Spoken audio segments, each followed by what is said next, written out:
Going over to question 19 now. Here we have an XY chart because f of x is just a fancy way to say y. And we're being told that this is going to go into the y equals mx plus b format because that a is in the slope position. So all of this fancy f of x talk aside, we're just being asked to find the equation of a line.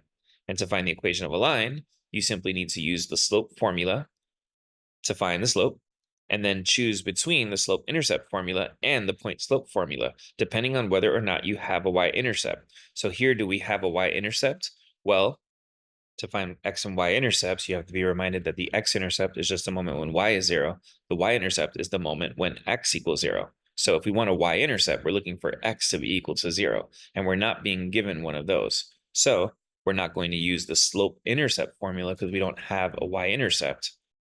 Instead, we're going to use the point-slope formula, which looks like this. Y minus y1 equals mx minus x1. So first, we'll get the slope. Slope is y2 minus y1, so this minus this, over x2 minus x1, 2 minus 1. So 0 minus negative 64, that's 0 plus 64, over 2 minus 1, which is just 1. So that's 64 over 1, which is just 64.